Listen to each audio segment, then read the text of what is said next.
Hello everybody, this is Cameron Goebel. I am your technical training specialist over in HR EOD.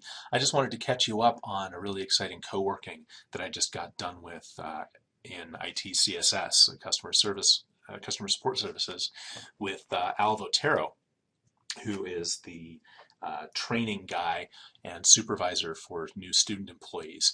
We've been working together over the past couple of weeks. Actually, it's been about 2 months now, coming up with a new set of lessons and training documents for their onboarding program for new student hires.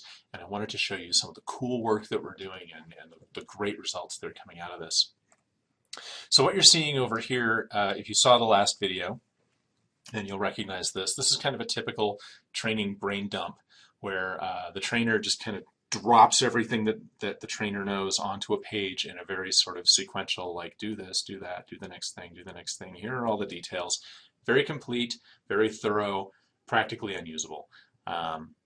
So you remember that we went to a Canvas model, which was this. Now, the brilliance of this Canvas model is that everything is viewable at a glance. You don't have to go trawling through a huge document. You can just look and see. Al had some homework to do for the past week or so. He wanted to pick out a lesson for him to develop himself using this Canvas model, and this is the document that he came to the table with today. And again, I love it. I can look at it just really quick and see, what is this about? This is about troubleshooting the no dial tone problem, which is a common one, and it's pretty simple and straightforward to do, so it makes a really good candidate for a first lesson plan Canvas attempt. So I can take a look at the tasks, the materials that are made, the goals and standards, that kind of thing. Again, this is all at a glance. Just looking at these top 6 boxes, I have a really good idea of what this lesson is about as a trainer. Now there is of course a need for step-by-step stuff, and that's kind of detailed, so we have the perform the lesson bit here, but what I really like was his own innovations on this. So he added a section for the cause of the problem. Usually the desk phones can cease to function due to a variety of reasons from this and this and that, so it gets you prepped for what you're about to learn. There are the troubleshooting steps for phones, and these are nice and detailed and outlined a little bit. Again, at a glance, I can tell what I'm going to be teaching. He added some nice other features too, like the agent quick check, which is the training agent is going to be able to use these criteria to look in and see what the trainee is doing and check that the training is working and that it's going well. He also added the escalation path, which is the way to fill out the ticket in Sharewell.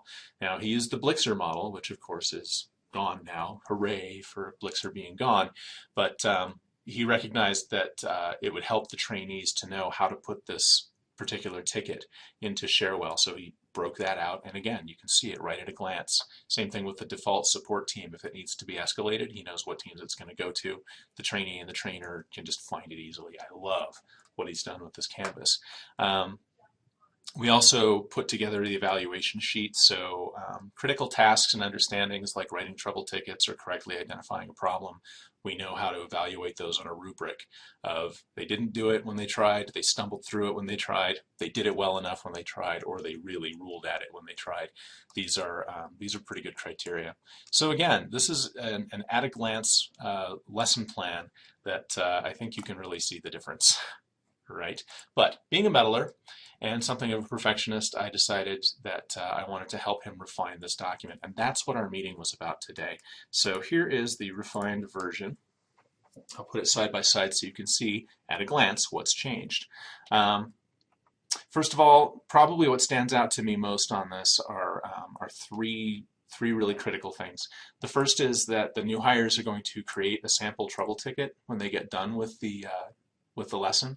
So at a glance, I can see that the objective here is we're going to make a ticket, and we're probably going to be grading on how that ticket went. So things like the goals and standards for this lesson are a little bit more developed. So correctly and efficiently identifying, triaging, and resolving is a much better goal and standard than being able to deal with a no dial tone issue. So just at a glance, I can see things are looking better. Some new materials have been added, so we know that the lesson has been kind of beefed up a little bit. The trainee is going to be doing a little bit more, and that really pops out in this section about how to do the lesson. So we've got perform the lesson here, perform the lesson here. These are a little bit different. We've also got this new section about preparing the lesson. So I can tell very quickly that there's work that I have to do as the trainer in order to get the lesson ready.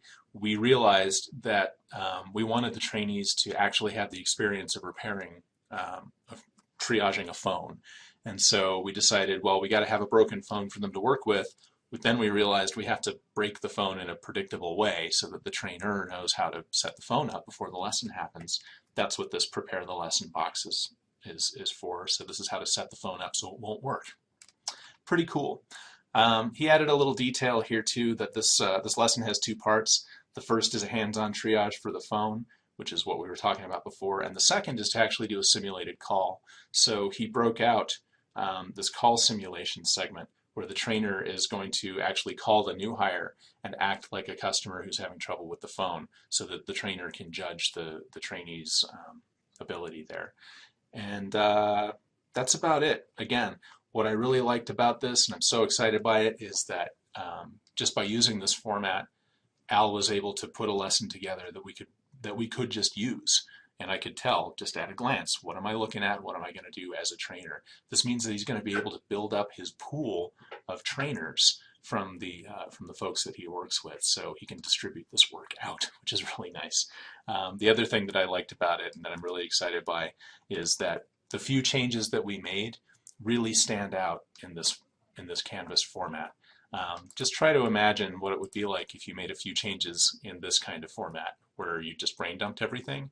You might go through and make the right tweaks, but boy, you would not be able to tell one document from the other unless you really, really knew what was in there. So anyway, that's what we did. And it was a great co-working session. It lasted us about 40 minutes, and we had a nice 10-minute talk afterward. It was awesome. That's the kind of thing that I want to bring to you. So if you're interested in developing your onboarding process and you're looking at some training documentation because you want to help other people become trainers or mentors within your department to your new hires, give me a call. I will love to help to help you get this set up. Again, my name is Cameron Goebel. You can email me at camerong@unm.edu, or you can give me a phone call, 505-277-1543. I look forward to talking with you. Thanks.